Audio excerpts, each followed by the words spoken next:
कल हम basically GST में बहुत सारी बातें किए, बहुत सारी चीजें सीखे, समझे।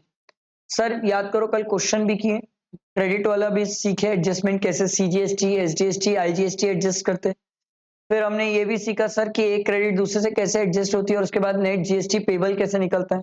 फिर हमने ये भी सीखा, कल जीएसटी की वेबसाइट देखी तो कई सारी बातें समझी कि जीएसटी की वेबसाइट में क्या करते हैं, कैसे करते हैं, किस तरीके। अभी टोटल पूरा तो नहीं सीखे हैं, एक बेसिक ओवरव्यू समझे कि ये जीएसटी की वेबसाइट अभी है, इनमें कुछ काम होने वाली बातें, ये सब चीजें सीखे।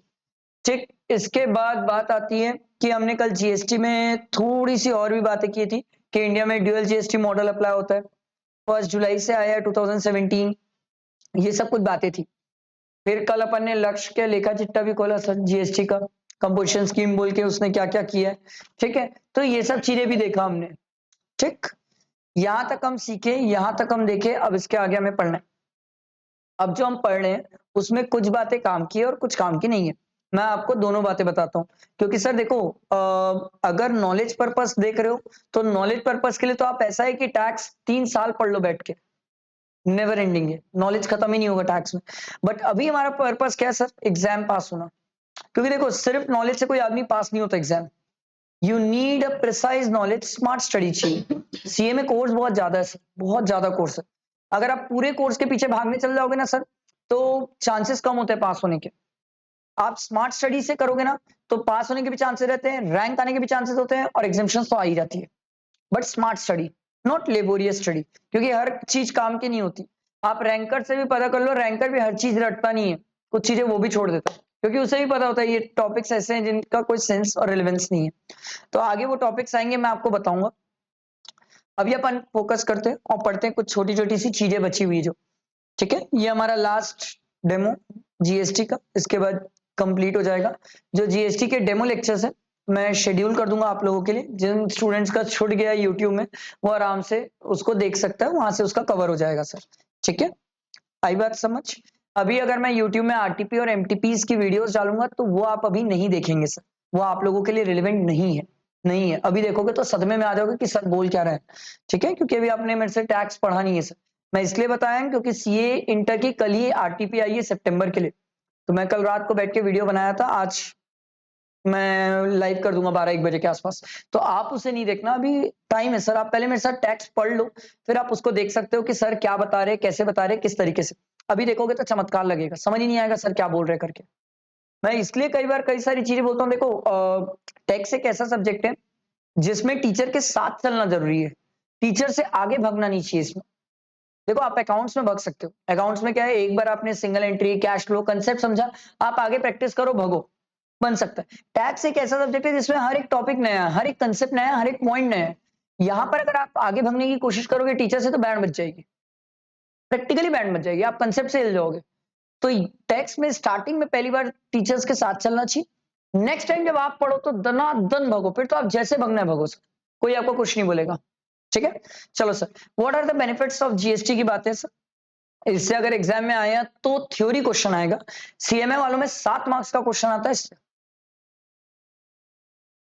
सीएमए नहीं छोड़ेगा इसको, सीएमए नहीं छोड़ेगा इसको। सीए वालों में अभी तक इससे क्वेश्चन नहीं आया है, बट इंस्टीट्यूट मैट में है तो आने के चांसेस है। बट सीएमए वाले बिल्कुल भी नहीं छोड़ेंगे, बिल्कुल भी मजाक ही नहीं करेंगे इस क्वेश्चन के साथ, क्योंकि 7 मार्क्स का लिखने को आता है। 7 मार्क्स बहुत होते हैं सर, बहुत होते हैं। ठीक है, what are the benefits of GST? तो सर, जीएसटी से सर कुछ हमारी इकोनॉमी को बेनिफिट्स है। सर कैसे बेनिफिट है? सर हम कॉमन नेशनल मार्केट क्रिएट कर देते हैं sir. Sir common national market कैसे क्रिएट करते हैं? अब होता क्या था, मैं आपको मस्त बताता हूं, ध्यान से सुनना। पहले के टाइम में क्या होता था, वैट और सर्विस टैक्स होते थे, याद है मैंने आपको बताया था, पहले वैट और सर्विस टैक्स होते थे। वैट क्या होता था, स्टेट स्पेसिफिक होता था, हर स्टेट का अपना वैट होता था। अब दिक्कत क्या थी समझो, छत्तीसगढ़ बोलता था मैं 20 लाख रुपए तक वैट नहीं लूंगा, हम बोले अच्छी बात।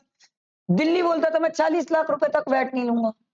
आपको नहीं लगता दो अलग अलग बातें कर रहे सर, एक ही कंट्री के दो अलग स्टेट्स अलग अलग बातें कर रहे? इसके कारण क्या होता था, दिक्कत होती थी। एक आदमी दिल्ली में भी धंधा कर रहा है, एक आदमी रायपुर में भी धंधा कर रहा है। वो बोलता था चाहते क्या हो मुझसे, एक बताओ ना, कितने स्टेट्स का याद रखो, हर स्टेट अपना अलग चलता था, हर स्टेट अपना अलग चलता। जीएसटी ऐसा नहीं, जीएसटी सब सेम। मैं अगर छत्तीसगढ़ में काम कर लूं मैं जाके महाराष्ट्र में काम कर लूं, दिल्ली में काम कर लूं, सभी जगह लिमिट 20 लाख है। 20 लाख तक कोई जीएसटी नहीं है, उसके ऊपर सभी के लिए जीएसटी है। कॉमन नेशनल मार्केट, जीएसटी ने एक मार्केट क्रिएट किया, जो सेग्रीगेटेड थे, अलग अलग थे, उन सबको एक कर दिया। सर समझ आया? दूसरा दिया हुआ है boost to make in India initiative. Sir boost कैसे मिला? याद करो कल मैं आप लोग को एक अच्छा एग्जांपल दिया था सर कि टैक्स का कितना फर्क पड़ा सर पुराने और नए टैक्सेस में। अब वो जो फर्क पड़ा ना सर, उससे हुआ ये कि पुराने में एक्साइज लग रहा है, कस्टम लग रहा है, ये सर्विस टैक्स, वैट, इतने सारे टैक्सेस लगते थे। अब एक आदमी अगर कोई गुड्स बनाता है ना, तो वो सीधा बोलता है भैया अपने ऊपर सिर्फ जीएसटी लगेगा। तो एक आदमी के लिए ये चीज समझना आसान हो गया कि एक ही टैक्स लगेगा। अब जब एक ही टैक्स लगने की बात है तो सर डबल टैक्स होगा नहीं, बहुत ज्यादा टैक्सेस नहीं होंगे, तो उससे प्राइस नहीं बढ़ेगी, कॉस्ट नहीं बढ़ेगी। उससे क्या होगा सर? आपके प्रोडक्ट सस्ते रहेंगे, सस्ते रहेंगे तो ज्यादा बिकेंगे, ज्यादा बिकेंगे तो ज्यादा पैसा आएगा, ज्यादा पैसा आएगा, ज्यादा इन्वेस्टमेंट करोगे, ज्यादा इन्वेस्टमेंट करोगे। मेक इन इंडिया, यही तो है मेक इन इंडिया। और क्या है मेक इन इंडिया? अरे बात समझ आया? सर पता है आपको, बाहर की कंट्रीज की जो कंपनीज होती है, एमएनसीज, वो इंडिया में आना पसंद नहीं करती थी, अब आना पसंद करती है। क्योंकि वो लोग बोलते थे अबे तुम्हारा टैक्स ही समझ नहीं आता, बे कितने टाइप के टैक्स लेते हो, एक बताओ ना। पागल हो जाते थे बाहर वाले लोग। अब आसान हो गई ना जिंदगी। अब वो आते तो हम सीधा एक ही चीज, भैया तुम इंडिया आके धंधा कर लो, मैं कोई दिक्कत नहीं, हम तुमसे जीएसटी लेंगे, बाकी कुछ नहीं ले रहे, हम तुमसे सिर्फ जीएसटी ले रहे, जीएसटी तो दे दो। तो कंपनी बोलती है हाँ समझ आ रहा है, जीएसटी एक टैक्स। इतने सारे टैक्सेस होते थे पहले कि सबको समझना बहुत मुश्किल हो जाता था, बहुत मुश्किल। अगला देखो sir, enhance investment and employment. मैंने ऑब्वियसली बताया सर, इन्वेस्टमेंट बढ़ेगा इंडिया में, क्योंकि एक टैक्स हो गया, वन टैक्स वन नेशन। अब आपने कंफ्यूजन खत्म किया सर, चीजें इजी कर दी, प्रोसीजरल रिक्वायरमेंट आसान कर दिया, एक ही टैक्स पे रजिस्टर करना है एक आदमी को। तो सर उससे इंडिया में क्या हो रहा है? इन्वेस्टमेंट बढ़ रहा है, बाहर की कंपनीज इंडिया आके बिजनेस करना पसंद कर रही है। ठीक है, और इससे क्या हो रहा है सर? इंडिया में एम्प्लॉयमेंट भी जनरेट हो रहा है। ऑब्वियस सी बात है सर, बाहर वाले लोग यहाँ आके अगर बिजनेस करेंगे, अपना मैन्युफैक्चरिंग प्लांट वगैरह डालेंगे, तो क्या उन्हें एम्प्लॉयमेंट मिलेगा? मिलेगा कि नहीं? आके लोगों को एम्प्लॉयमेंट मिलेगा ना सर। आप जैसे जैसे प्लांट डालोगे, लोगों को एम्प्लॉयमेंट मिलते जाएगा। अगला है सर सिंप्लीफाइड टैक्स स्ट्रक्चर। इसके अंदर दो पॉइंट है sir, ease of doing business. Ease of doing business मतलब कितना इजी हो गया इंडिया में बिजनेस करना। आपको पता है ग्लोबल, हाँ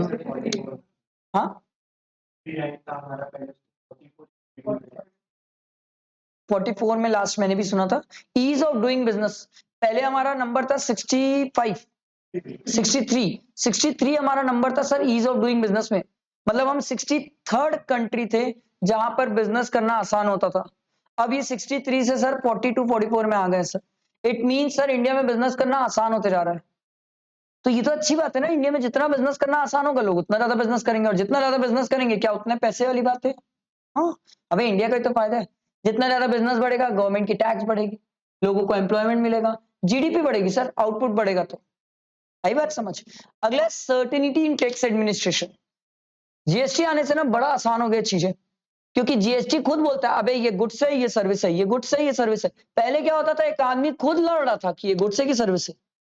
आप समझो एक आदमी रेस्टोरेंट में बैठ के ये सोचता था वो गुड्स खा रहा है या सर्विसेज मिल रही है उसको। अब सरकार ने बोला भैया कचर कचर खत्म करो, अगर तुम रेस्टोरेंट में बैठे हो तो वो सर्विस है, गुड्स की बात सोचना ही नहीं है। जीएसटी ने सिंपल कर दिया सर। अब आप बोलोगे सर इससे क्या फायदा हुआ? इससे फायदा ये हुआ सर, मुझे तो समझ आया कि मेरे पर टैक्स कितना लगेगा। आप समझो ना सर, पहले ये डिसाइड करना बहुत मुश्किल हो जाता था कि सर ये कॉटन का शर्ट है कि क्या बोलते हैं सिंथेटिक है, क्या है ये, किस चीज का मिक्सचर है, और अगर मिक्सचर है तो टैक्स कौन सा लगाए। अब इजी हो गया, जीएसटी बोला ना ना इतना कचर कचर होगा ही नहीं। अब जीएसटी बोला हम बताते हैं क्या गुड्स है क्या सर्विसेज है, और उस बेसिस में टैक्स लगेगा। आई बात समझ? अगला देखो sir, easy tax compliances. Sir GST में सबसे ज्यादा हम आईटी का यूज करते हैं, इंफॉर्मेशन टेक्नोलॉजी सॉफ्टवेयर का यूज करते हैं। मैंने आपको पहले ही बताया था, क्या हम टैली के थ्रू भी जीएसटी रिटर्न डाल सकते हैं? हाँ डाल सकते हैं। अबे सिर्फ एक टैली नहीं है, टैली प्राइम तो अबे बहुत सॉफ्टवेयर है आजकल, तो इतने सॉफ्टवेयर है जिसके थ्रू आप क्या बोलते हैं जीएसटी रिटर्न डाल सकते हो, कोई ऐसी दिक्कत नहीं है।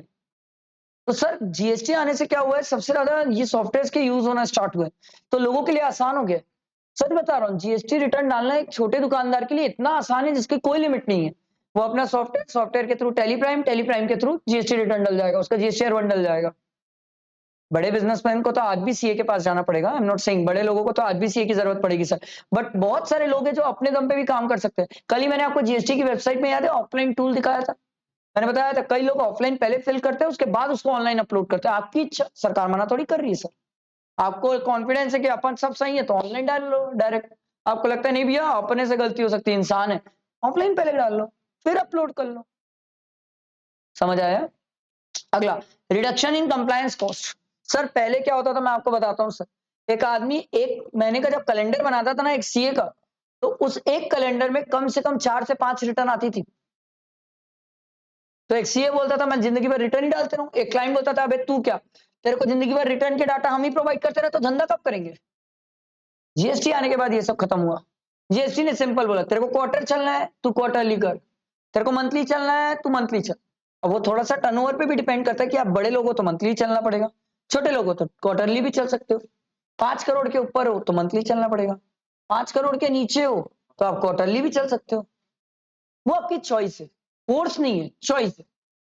पर पहले नहीं था सर, पहले भयानक कंप्लायंसेस। और याद रखना सर, सीए जितने रिटर्न डालेगा फ्री में तो नहीं डालेगा, पैसे लेगा। हर रिटर्न के 1000 से 2000 डिपेंड करता है upon your turnover business and लेगा पैसे। तो एक आदमी बोलता था मैं जितना कमाता नहीं हूं उससे ज्यादा तो मैं अपने सीए को दे देता हूं। समझ आया?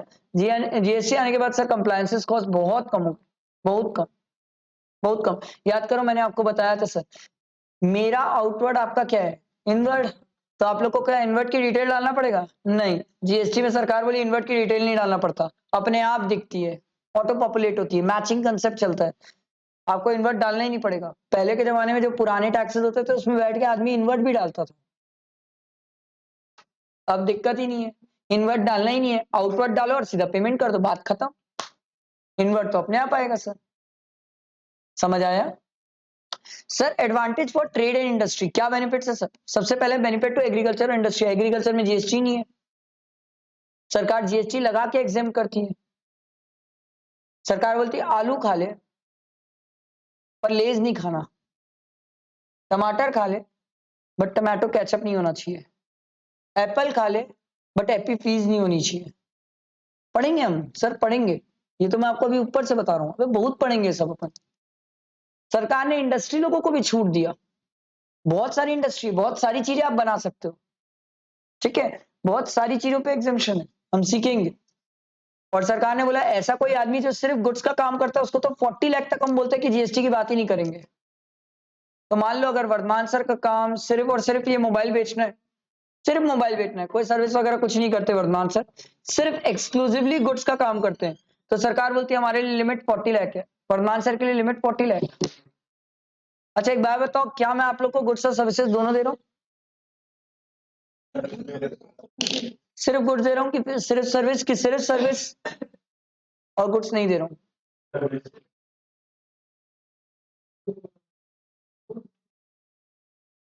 ठीक है, लक्ष्य को मैं बुक्स नहीं दूंगा क्योंकि उसने बोला सिर्फ सर्विस, ठीक है, बाकी सबको मैं बुक्स भी दूंगा, ठीक है, ओके, हैप्पी ना लायक। क्यों मैं आपको बुक्स नहीं दे रहा हूँ? क्या पागल हो क्या? बुक्स कैसे नहीं दे रहा हूँ? मैं आपको गुड्स भी दे रहा हूँ और मैं आपको सर्विसेज भी दे रहा हूँ। हाँ ये बोल सकते हो कि सर आपका प्रायोरिटी सर्विस है, सेकेंडरी गुड्स। अबे पर गुड्स भी है, जिसको नहीं चाहिए थैंक यू बुक, मेरी बुक ही बहुत महंगी है। हाँ नहीं, कितना नहीं, अगर होता तो मैं रजिस्टर कर लेता, अब मैं रजिस्टर करता तो मेरे को तो बहुत बेनिफिट मिलते हैं क्योंकि मैं सॉफ्टवेयर इनसे परचेज किया हूं और जो सॉफ्टवेयर मैं यूज करता हूं उसमें मैं आईटीसी पे करता हूं सर, जीएसटी पे करता हूं, साला क्रेडिट नहीं मिलती, डेड लॉस है मेरे लिए, कॉस्ट बढ़ जाती है मेरी लेक्चर्स की। मैं तो जीएसटी में होता तो मेरे लिए तो जन्नत है, मैं साला इतने बुक प्रिंट कराता हूँ जीएसटी के बिल बना देता। आपको पता है मेरा हर साल का अप्रोक्सीमेटली 4 से 4.5 लाख प्रिंटिंग कॉस्ट है, सिर्फ प्रिंटिंग कॉस्ट। 4 ही मान लो यार, छोड़ो 4.5 क्यों मानोगे, 4 ही मान लो, 18% जीएसटी कर लो साला, 72,000 में हर हर साल फूक रहा हूं, जो डेड लॉस है मेरा, क्योंकि मैं क्रेडिट ले नहीं सकता, मैं रजिस्टर्ड ही नहीं हूं, क्रेडिट कैसे लूंगा मैं? रजिस्टर करना कचर कचर है, फिर रिटर्न करा लो, फिर बैठ के सब कचर, अभी नहीं, अभी अपन छोटे हैं। जिस दिन अपन बड़े लेवल के सर हो जाएंगे अपन जीएसटी में रजिस्टर कर लेंगे। अब ऐसे भी मैं अगर बड़े लेवल का हो भी गया तो आई एम डैम स्मार्ट, मैं क्यों रजिस्टर करूं? मेरे पास मेरी वाइफ है, 20 लाख अपना, 20 लाख उसका, 40। अरे समझ बैठा नहीं वहां में। आप बोलोगे सर ऐसे तो फिर मम्मी पापा भी है, मैं बोला वेरी गुड, आप डैम स्मार्ट हो। पापा 20, मम्मी 20, 80। नहीं, भाई का खुद का रजिस्टर्ड है, भाई खुद रजिस्टर्ड है। 80 तक अपन बचा लेंगे, तब तक अपन उम्मीद करेंगे कि हमारे बच्चे जल्दी जल्दी बड़े हो जाए। फिर 20 उसका।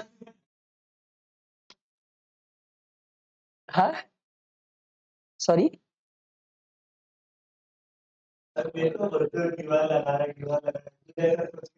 मैं सोचा किया थोड़ी, तू करके बैठा साले। मैं सिर्फ सोचा, मैंने बताया ऐसा कर सकता हूं, मैं बोला मैं किया नहीं। हाँ ये दे, अलग चोर है, कंपोजिशन में होके आईटीसी क्लेम करता है, बता। वो तो तू अंडरस्टैंड चीजों का क्लेम करता है जिसका नहीं भी मिलना चाहिए। चलना इतना सीधा कोई नहीं है, मेरे को बता रहे हैं यार। घर में एसी लगवाता है, दुकान में दिखाता है, क्लेम कर लेता है आईटीसी में। अब मेरे को बता रहा है, सब करते हैं ये ना। अरे सब सब सब चोर हैं। वही तो। अभी ये क्या, अभी अब लक्ष्य देखो पढ़ रहा है, अच्छे से पढ़ रहा है, जल्दी जल्दी ये बन जाएगा मस्त। तो भैया शादी करना है तो लड़की लाएंगे तो एसी तो दिखाना पड़ेगा ना रूम में, तो एसी एसी लगवाएंगे, फिर वो आईटीसी लेकर देखना घर के। ठीक है, वही तो, नए घर में पूरे एसी और सब दुकान के नाम से बिल फटा है। पूरा क्रेडिट लेगा देखना पूरा। वो देख चोर है, जबकि घर में, घर का क्रेडिट कैसे ले लोगे सर, पर्सनल है। हाँ देखा देखा। चलो, तो ये चोरी चमारी हम बाद में पकड़ेंगे, अभी छोड़ते हैं, नहीं तो वो ही खत्म नहीं होगा सर। ठीक है, तो सर बेनिफिट टू एग्रीकल्चर और इंडस्ट्री दोनों सेक्टर को बहुत बेनिफिट है, जीएसटी आने के बाद बहुत सारी चीजों पे बेनिफिट हुआ। अगला sir mitigation of ill effect of cascading, double taxation हटा सर जीएसटी से। ये एक सबसे बढ़िया चीज थी, मुझे ऐसा लगता है बाकी सब मैटर तो साइड है, जीएसटी आने के बाद डबल टैक्सेशन हट गया। पुराने में बहुत डबल टैक्सेशन का चक्कर था सर, बहुत था। आदमी पागल हो जाता था, एक ही वैल्यू पे 2 बार टैक्स दे रहा है, सर्विस टैक्स अलग दे रहा है, वैट अलग दे रहा है, सीएसटी अलग दे रहा है, एक्साइज अलग दे रहा है। अब खत्म कहानी, अब नहीं होता सर। अब आप जो पीछे टैक्स पे करके आया उसको एज अ क्रेडिट एडजस्ट कर सकते हो। बेनिफिट टू स्मॉल ट्रेडर्स और एंटरप्रेन्योर्स, छोटे लोगों को बहुत फायदा सर जीएसटी से। अरे समझ, मैंने लास्ट टाइम याद है ना बताया भी था कि जीएसटी को लेके दिल्ली में धरना हुआ था, याद है मैंने बताया था, जीएसटी को लेके दिल्ली में धरना हुआ था, तो एक रिक्शे वाला धरने में बैठा था, उससे इंटरव्यू लिया गया, तू क्यों धरने में बैठा है, बोले वाह जीएसटी लाया मेरे से टैक्स लेंगे। सरकार बोली अबे ओ पागल, 20 लाख तक सरकार टैक्स नहीं लेती और तू कौन सा 20 लाख का रिक्शा चला लेता है साल भर में। बोले वाह मेरे को क्या पता, सब बैठे थे मैं भी बैठ गया। इंडिया में अलग ही चल रहा है सर। तो benefit to small traders and entrepreneurs, उनको बहुत फायदा है सर, छोटे लोगों को फायदा है, जीएसटी में अभी भी बहुत फायदा है छोटे लोगों को। आई बात समझ? अरे समझ आया। इसके बाद इन्होंने बोला सर कॉन्स्टिट्यूशनल कुछ चेंजेस किए सर, कॉन्स्टिट्यूशन में जो पावर मिला है आर्टिकल 245 से पावर मिला है सर, जो बोलता है कि कोई भी आप लॉ पास कर सकते हो। फिर उसके बाद इसमें ये सब चीजें नहीं पढ़ना है। आपको याद है ना मैंने 3 लिस्ट बताई थी, union state concurrent, income tax के डेमो में बताया था सर। यूनियन लिस्ट वो है सर जिसमें पूरा सेंट्रल गवर्नमेंट को पावर है, स्टेट लिस्ट वो है सर जिसमें सिर्फ स्टेट गवर्नमेंट को पावर है, और सर कॉन्करेंट वो है सर जिसमें दोनों को मिलकर पावर है। तो आपको क्या लगता है जीएसटी कहां आता होगा?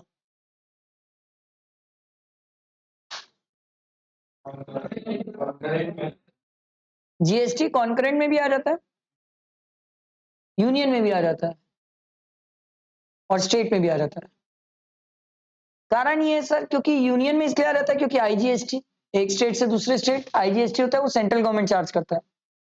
एक स्टेट के अंदर हुआ तो सीजीएसटी और एसजीएसटी कॉन्करेंट में भी हो जाता है, और एक स्टेट गवर्नमेंट चाहे तो अपने हिसाब से भी जीएसटी को मॉडिफाई कर सकता है। मैं ये नहीं बोल रहा हूं करेगा ही, कर सकता है, उसकी चॉइस है। ठीक है, उसके बाद है ये कॉन्स्टिट्यूशनल अमेंडमेंट, जीएसटी लाने के लिए इन्होंने चेंजेस किया था, पुराने टैक्सेस को हटाया, जीएसटी को लेके आया। ये याद रखना sir. Article 246 of the constitution empower the central in the state to levy and collect the tax. Sir ये एग्जाम में आया था, कौन सा आर्टिकल है जो पावर देता है सेंट्रल और स्टेट को? एमसीक्यू आया था, लिखने को नहीं आता, एमसीक्यू आया था।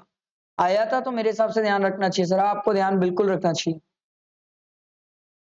इसके बाद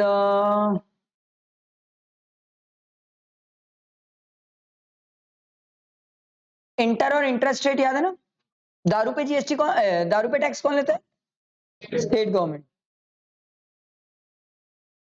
ठीक है, दारू पे स्टेट गवर्नमेंट लेता है, ध्यान रखना। इसके बाद इसके बाद इसके बाद इसमें बार आपको सर्विसेज देता है सर। हाँ जी, गलत शौक हो गए तेरे आजकल।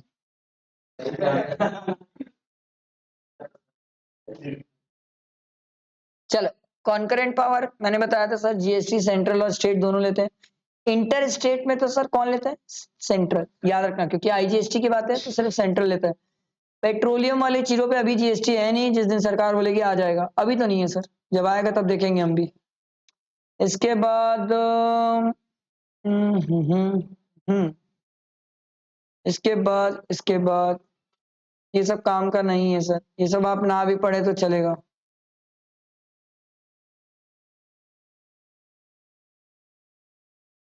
ये वाला पढ़ लेना चाहिए, ये एग्जाम में आता है सर। आर्टिकल 269 ए आता है, आता है। ये बताता है सर इंटर स्टेट के केस में, ठीक है,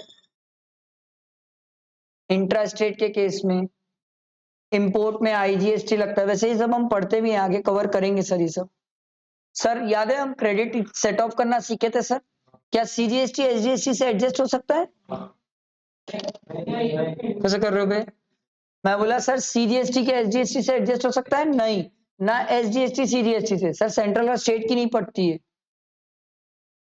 ठीक है, इसके बाद ये सब आप मत पढ़ो तो बेटर ही है, टाइम पास है, इट्स निहायती बकवास चीज। आपको पढ़ना है पढ़ना, छोड़ दो ये सब चीजें। इसके बाद सर कॉन्स्टिट्यूशन, ठीक है।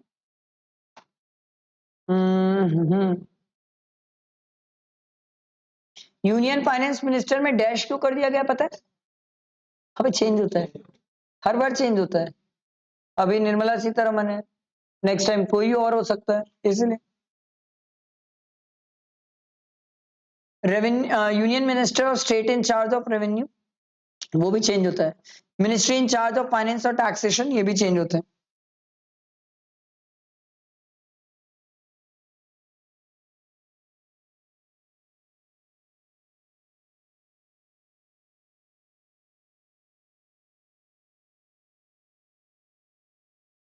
इसके बाद मुझे तो ऐसा कुछ लग, ये याद रखना है सर, ये आपको पता होना चाहिए, क्योंकि ये सीएमए वालों के एमसीक्यू में आता है और सीए वालों के भी एमसीक्यू में आता है सर।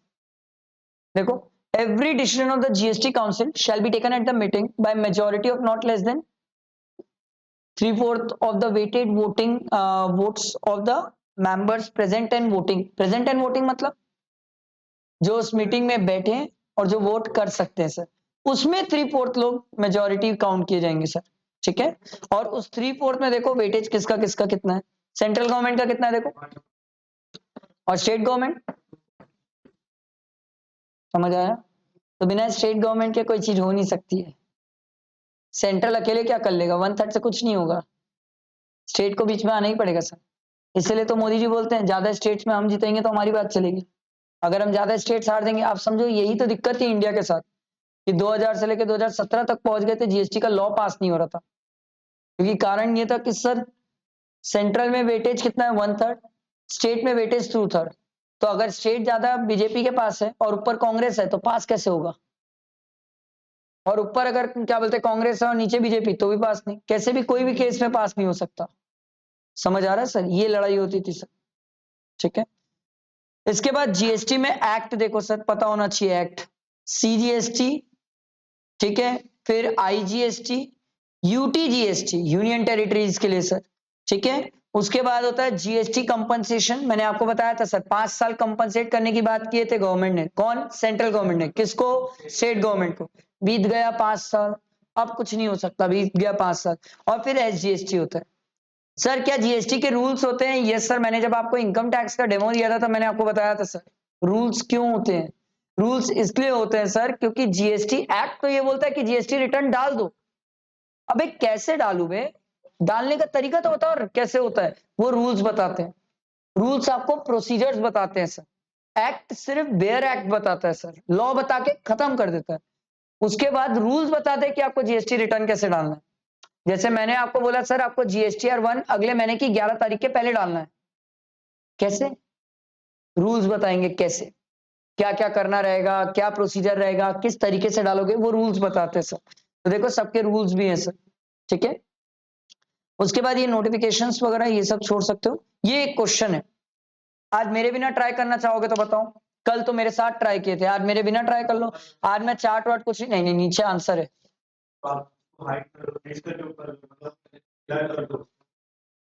आप नीचे आंसर कर लो, ये देखिए बहुत थोड़ा नीचे है। हाँ लड़ लो, तलवार दे दूं, आगे बैठ जा लक्ष्य। चलो इस बार आप लोग बनाएंगे, ट्राई करेंगे, नहीं बनेगा तो मैं बता दूंगा। इस बार चार्ट भी आप बनाएंगे सर, सीखना आपको है। हाँ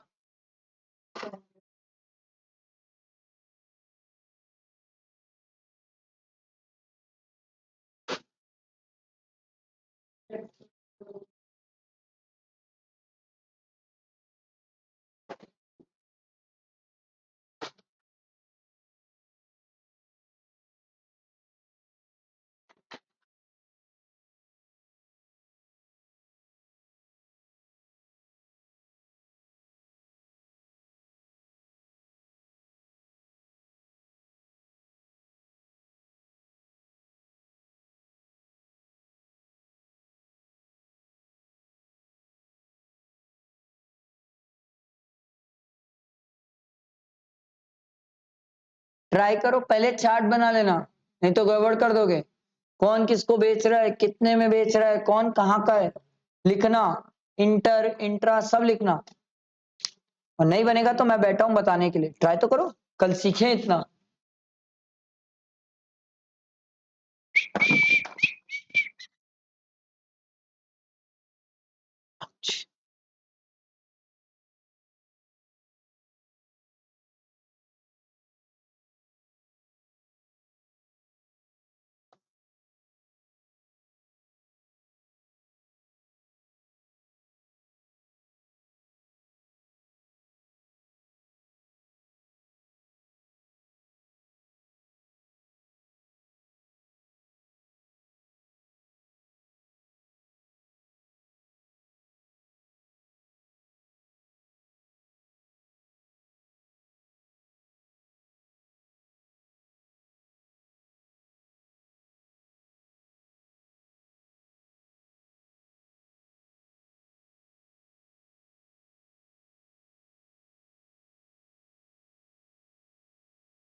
नहीं पता, आंसर तो मैं भी नहीं देखा हूं अभी तक। नहीं बताऊंगा, सबका वेट कर। सबका साथ सबका विकास, मोदी जी बोलते नहीं है।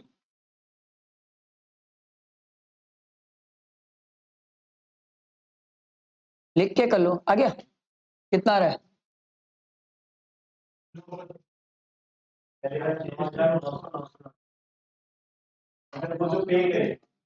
हाँ पे करने वाला तो जानना है, पे करने वाला ही तो मेन है।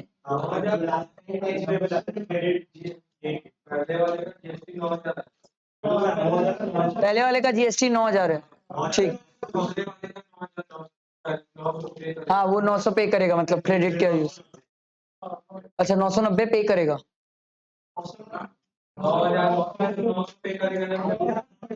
थर्ड वाला बोल रहा है वो 990। थर्ड वाला होगा कुछ क्वेश्चन में। ए ने बी को बेचा, बी ने एक्स को बेचा, एक्स ने भी तो वाई को बेच दिया, तो 3 लोग आ गए ना सर। बना सबसे? बनाओ बनाओ, मैं वेट कर रहा हूँ, कोई हड़बड़ी थोड़ी के, बट सबको ट्राई करना है सर, कल ही सीखे हैं इतना अच्छे से।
बताओ भाई बाकी लोग, क्या कहानी, क्या आलम।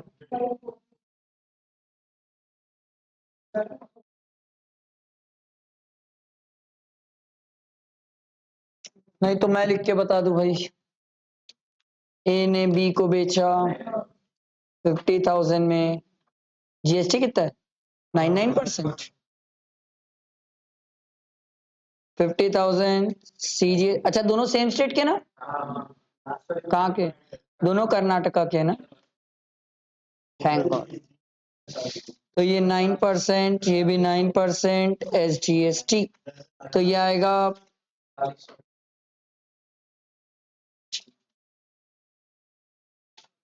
ये आई कहानी। फिर बी ने एक्स को बेच दिया सर, एक्स कहाँ का है? अच्छा स्टेट चेंज हो गया, तेलंगाना सर। 10% ऐड करके बेचा, तो अब यहाँ आई जीएसटी की बात है।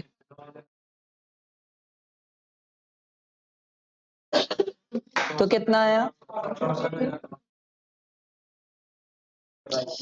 फिर एक्स ने किसको बेचा? ये भी तेलंगाना का है, एक नंबर। कितना परसेंट ऐड किया? यहाँ CGST और SGST कितना? 99%।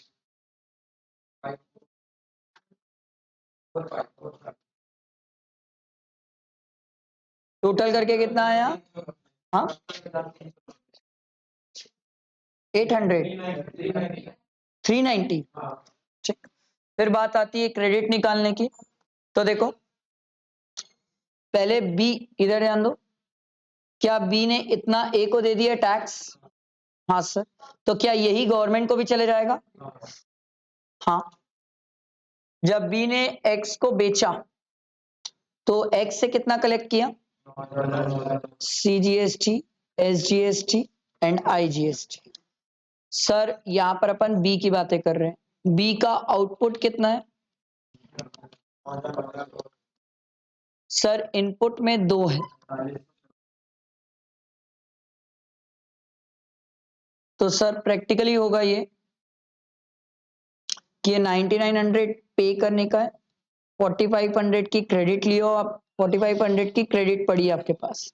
अब इसको इधर एडजस्ट कर देते हैं, इसको भी इधर एडजस्ट कर देते हैं, तो 4500, 4500 कितना आ जाएगा? 900 रुपए जीएसटी पेबल। किसका? बी का कि एक्स का? देख लो, बी का कि एक्स का? बी का सर। ऐसा मत, बी ने एक्स्ट्रा चार्ज किया 900 रुपए, वो उसको पे करना पड़ेगा। फिर बात आई किसकी? नेक्स्ट एक्स की। एक्स का CGST, SGST एंड IGST। इसका आउटपुट कितना है सर? एक्स कहाँ का था भाई? तेलंगाना। बेचा कहां पर है? तेलंगाना। बताओ कितना कितना है? 5445 5445 आईजीएसटी तो है ही नहीं सर, इसका इनपुट है सर, और इनपुट आईजीएसटी है कितना। तो सर बात ये हुई कि यहाँ पर आपके पास 5445 पे करने का है, 5445 पे करने का है और 19900 क्रेडिट है। अब अपन क्या करेंगे सर, अब आपके ऊपर है किसको किस पे डाल के एडजस्ट करना है सर। तो आप चाहो तो 50-50 कर लो, चाहो तो पूरा एडजस्ट कर लो, आपकी चॉइस। अब यहाँ पर आप इसको जैसे भी एडजस्ट करते हो उस बेसिस में सबका आंसर वेरी कर सकता है। कोई 50-50 करेगा तो अलग आंसर होगा, कोई पूरा एडजस्ट करेगा तो अलग आंसर होगा। सीएमए वालों में पूरा सीजीएसटी से पहले एडजस्ट करता है, फिर एसजीएसटी से करता है। सीए वालों में दोनों करता है, तो दोनों मेथड गलत नहीं है, दोनों अपनी अपनी जगह सही है। आई बात समझ। तो अगर आप ये करेंगे एडजस्ट तो आपका एक्स का पे करने का बन जाएगा कितना, गवर्नमेंट को एक्स्ट्रा पे करने का जीएसटी बन रहा है। समझ आया, क्लियर हुआ ये सबको। अरे बैठा दिमाग में, ये फाइनली 990, तो फाइनली गवर्नमेंट को इतना गया टैक्सेस। समझ आया है, ये हमारा जीएसटी का डेमो पूरा कंप्लीट हुआ। ठीक है, आई होप आपको सबको समझ आया होगा, बैठा होगा। सर किसी को नहीं आया होगा तो अभी भी वो पूछ सकता है, कोई इशू नहीं है। बट एक दो बातें अब आप समझो, हम जो अब स्टार्ट करेंगे वो इनकम टैक्स से स्टार्ट करेंगे। मैं जीएसटी पहले नहीं पढ़ाऊंगा, पहले हम इनकम टैक्स पढ़ेंगे सर। ठीक है, क्योंकि इनकम टैक्स बड़ा होता है, उसको पहले पढ़ लो तो जीएसटी अच्छा लगता है। तो पहले इनकम टैक्स पढ़ के हम कंप्लीट करेंगे, उसके बाद जीएसटी में मूव करेंगे। ठीक है, आगे जैसे ही सब टीचर्स के डेमो कंप्लीट होंगे उसके बाद मेरी रेगुलर क्लास स्टार्ट हो जाएगी और उसके बाद फिर टेस्ट भी चालू रहेंगे।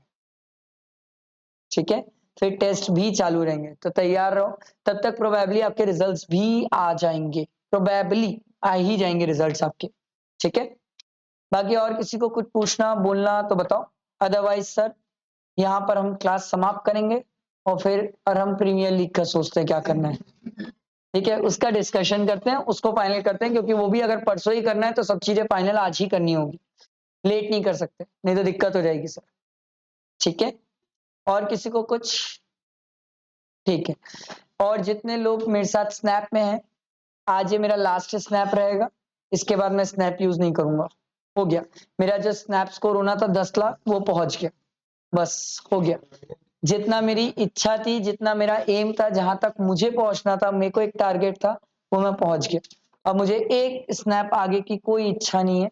ठीक है, तो फाइनली ये बता रहा हूं, इसलिए बताया कि अब स्ट्रीक मत भेजना, मैं उसको अनइंस्टॉल कर दूंगा। ठीक है, तो आप भेजोगे तो भी रिस्पॉन्स नहीं रहेगा स्ट्रीक का। ठीक है, स्ट्रीक मैसेज इन सब के रिस्पॉन्स नहीं रहेंगे। ठीक है, आई बात समझ।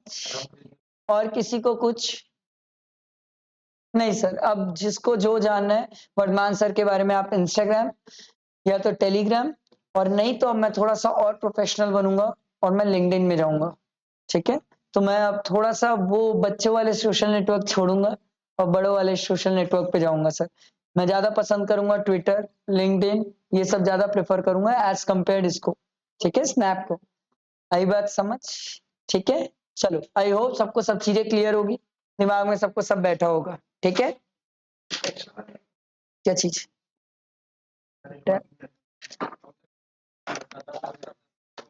अरे यार वेरी, ले ले। हाँ मैं इन लोग के साथ बैठ के डिस्कशन करूंगा अभी। ये ना, हाँ अरे लविश सर बहुत अच्छा क्रिकेट खेलते हैं सर, बहुत अच्छा। उनकी फोटोज नहीं देखे हो आप लोग ट्रॉफी वाली, बहुत सारी फोटोज है उनकी ट्रॉफी वाली। सर मेरे से बहुत अच्छा खेलते हैं लविश सर, बहुत प्यारा खेलते हैं, ट्रॉफीज है उनके पास। ठीक है, बहुत सारी ट्रॉफीज है। हाँ हाँ, पर खास बात ये है कि सीएस में वर्धमान सर हरा के आए हैं उनको।